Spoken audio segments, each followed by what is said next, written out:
تو پھر کہتے جناب والا میلاد کی وجہ سے جب یہ خلاف شرع کام ہو رہے ہیں تو میلاد ہونا ہی نہیں چاہیے، نہ ریلی نکالی جائے تاکہ یہ خرافات بھی ختم ہو جائے، تاکہ لوگ نہ ناچ گانا کریں، نہ خواتین ان ریلیوں میں آئیں، اور ایک جو ہے وہ گناہ سے لوگ بچ جائیں۔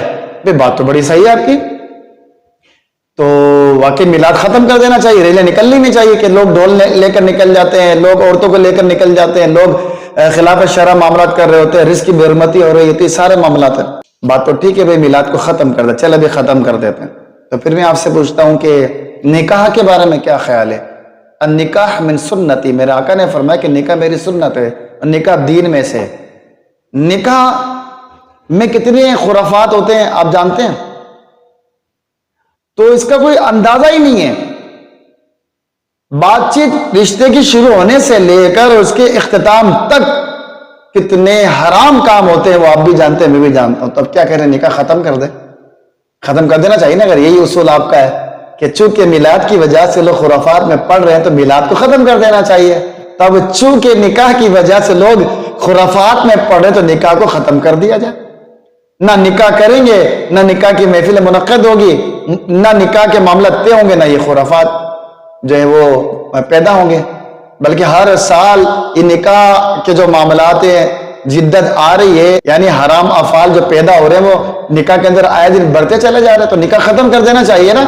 تو جب میلاد ختم کرو تو نکاح بھی ختم کرو۔ یہ تو میں نے ایک مثال دی، محترم سامعین کرام، ایسے کتنی مثالیں۔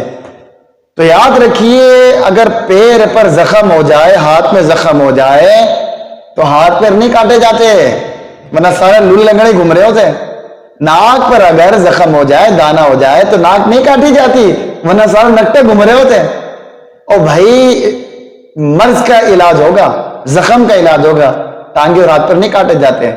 لیکن نہ جانے کون سا طبقہ آ گیا ہے شیطان صفت کہ جو کہہ رہے کہ ٹانگے کاٹ دو، ہاتھ کاٹ دو، ناک کاٹ دو، کان کاٹ دو، تو بچے گا کیا میرے محترم سامعین کرام؟ تو لہذا عقل کو تنقید سے فرصت نہیں، عشق پہ اعمال کی بنیاد رکھ۔ اگر یہ اصول مان لینا کہ اگر کسی کام کو کرنے سے لوگ خرافات پڑھتے ہیں اس کام کو ختم کر دینا چاہیے، تو پھر بہت سارے کام آپ کو ختم کرنے پڑیں گے، اور یہ ہو نہیں سکتا۔ تو لہذا اپنے آپ کو بدلیے، اپنے آپ کو بدلنا سیکھیے، اپنی کیفیات کو بدلیے، حب مصطفیٰ میں ڈوب جائیے، رسول اللہ کی محبت دل میں بسائیے، اور پھر آئیے مل کر ایسا میلاد مناتے کہ جو خلاف شرع نہ ہو، شریعت کے مطابق ہو۔ اگر آپ واقعی اس بات کے قائل ہیں کہ شریعت کے مطابق ہونا چاہیے تو آئیے مل کر مناتے ہیں۔ لیکن مجھے پتا ہے کہ منکر میلاد کبھی بھی نہیں آئے گا۔ کیوں نہیں آئے گا؟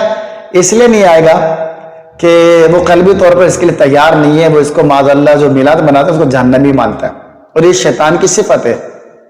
یہ جو شیطان نے سکھایا ہے کہ میلاد کو بدعت کہہ دیا جائے، تو لہذا ہمیں اپنی اصلاح کی ضرورت ہے، بیمار دل کا علاج کرنے کی ضرورت ہے۔ اعلیٰ حضرت فرماتے ہیں حشر تک ڈالیں گے ہم پیدائش مولا کی دھوم، مثل فارس نجد کے قلعے گراتے جائیں گے، خاک ہو جائیں عدو جل کر مگر ہم تو رضا، دم میں جب تک دم ہے ذکر ان کا سناتے جائیں گے۔ صلو علی الحبیب۔